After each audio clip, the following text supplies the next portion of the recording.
Welcome to Off-Grid Path. This is a 12-part series on how we converted a rundown static caravan into our dream cabin here in the UK. I want to deep dive into how we went from this dilapidated static caravan into our cosy cabin home with no experience whatsoever. For those of you who are wanting to do something similar, I'll be taking you through all of the things that worked really well and also the countless mistakes and things that definitely didn't work throughout the whole process. If you want to check out this series and more videos like this, then just head over to my YouTube channel Off-Grid Path and subscribe for more updates.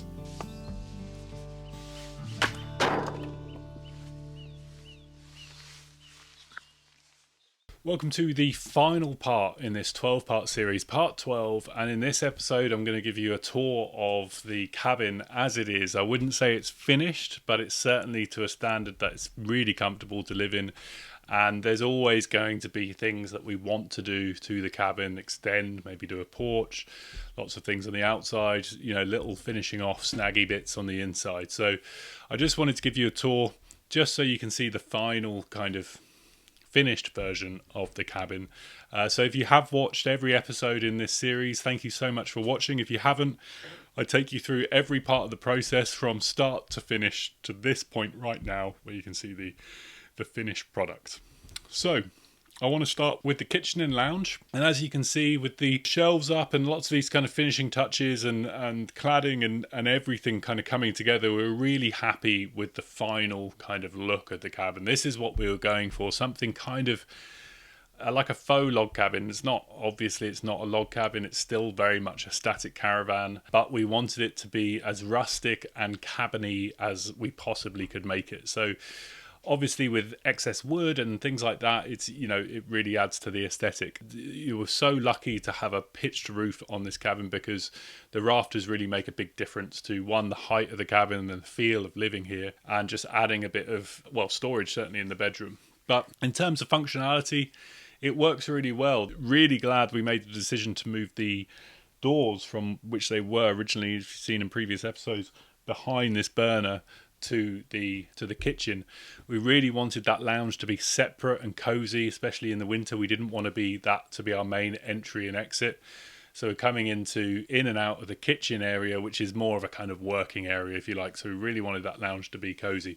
Another main factor of moving doors was that really the only place we wanted to site the burner was where the doors were going to be. So that's worked really well. The kitchen itself is great. As you can see, I haven't put cupboard doors on, and it's one of those sort of classic things we're planning to, kind of are planning to, but you very quickly get used to how it is. Aesthetically, it's not great. I would prefer to kind of put a door over where the washing machine is and things, but a lot of people have commented and said in previous videos and said, maybe you can put curtains up or something like that. So I think that might be a happy medium, because I like having the cupboards open, but certainly from an aesthetic point of view, it'd be nice to kind of to close those off. So the kitchen works perfectly. This large worktop, which I've been banging on about in previous videos, has really served us well because it doubles up, because obviously space is limited. I do some of my work from home, so this was always going to double up as a food prep area, potentially a dining table if we had people round, and also a desk, like an office desk essentially. And if both of us were working from here, we wanted it to be big enough where we can just spread things out and not be confined. Also, from the same point of view as a kitchen, we wanted the kitchen to be big. Notoriously, kitchens are small in a caravan because of space. It makes sense. But we had the opportunity to completely gut it and kind of do what we wanted. So we did eat into a bit of a space in the lounge.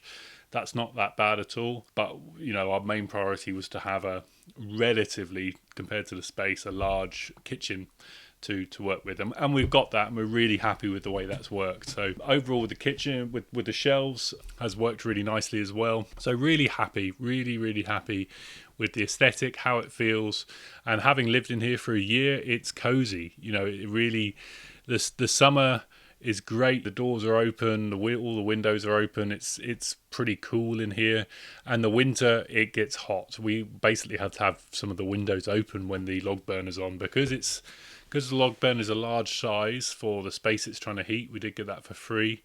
it's almost too hot for the space it's trying to heat. So we do have to have the windows open, or some of the windows open, even in the depths of the winter, even on the coldest days in the winter, just because it does get too hot. But that's great because it helps with the airflow kind of moving around. So I will do a video just to kind of show you the pros and cons, what we like about living here, what works really well and what hasn't, because ultimately it's our first go.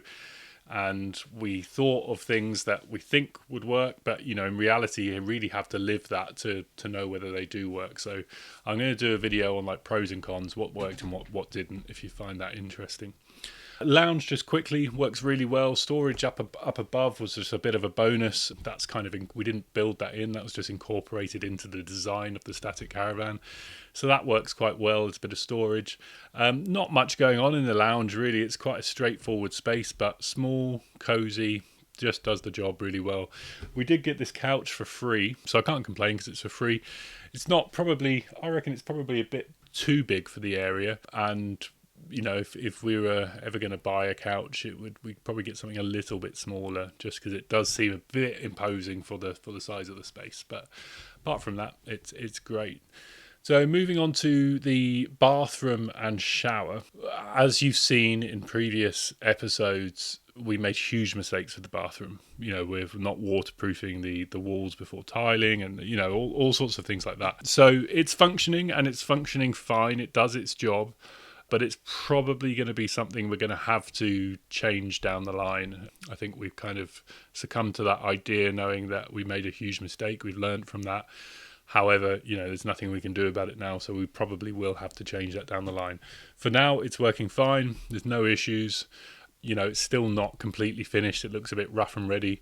Toilet works perfectly well. I'm so impressed with the toilet. I can't tell you. It's fantastic. And one of our decisions that we had to make before doing the cabin is like, do we have a long drop toilet outside? Can we put a toilet inside? And this has been the perfect solution to have a toilet inside.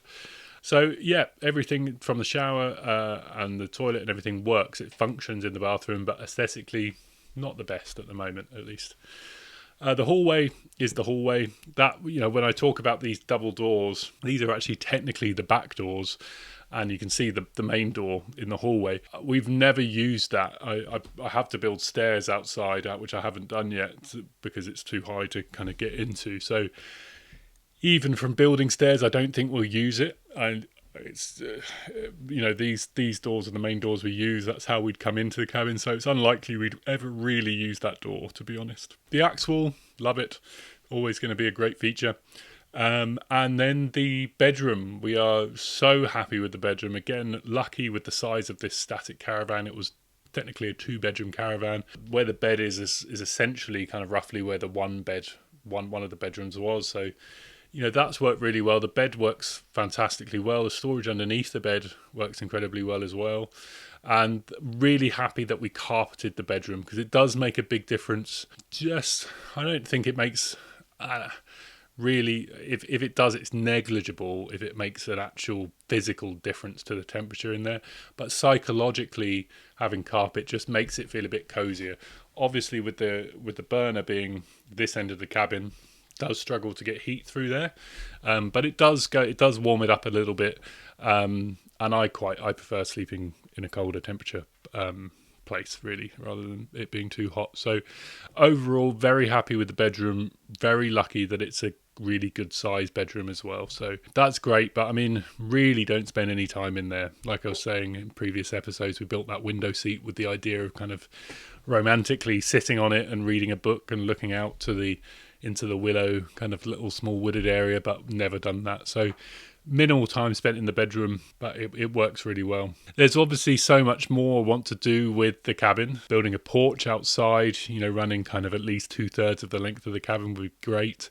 Just to kind of extend that, even though it'll be outside with a kind of roof over it, it will extend the living area a bit, which would be quite nice. So that's something I want to do. Build a sauna, potentially a shed outside, just for, even though storage is fine in here, just for things like bikes, surfboards, that sort of thing would be quite nice. And certain tools and things like that would be nice to have a kind of a mix of a workshop stroke storage area. And then the garden really, really needs to get sorted out. That's been on my mind for a long time, and I know very little about gardening. That's not going to stop me. I'm looking forward to learning, but it does need to be sorted out. So it's always going to be a work in progress, but generally speaking, we've been so happy living here. Wasn't even a hard transition, from going from a sort of just kind of stereotypical standard house into here. There was really little transition at all. So it's been fantastic, and it's changed our lives for the better. That is the end of the series, and I just want to thank you so much for watching. If you have any questions at all about it, please let me know in the comments, and I'll do my best to get back to you. If you haven't seen any of the series, please go through the series on my YouTube channel, 12-part series, and it goes through every step of the build in detail, just to give you an idea of what worked and what didn't, in case you're thinking about doing a similar thing. So thank you so much. If you feel like liking and sharing the video, if you got value from it, that would be greatly appreciated. And feel free to check out any of my other videos. I've got a few videos on planning and how to buy land and live on it in the UK, because there's various ways of doing that, and various different formats of the cabin build in short form and long form as well. So thanks for watching, thanks for your support, and hope to see you again back here on Off Grid Path. Cheers.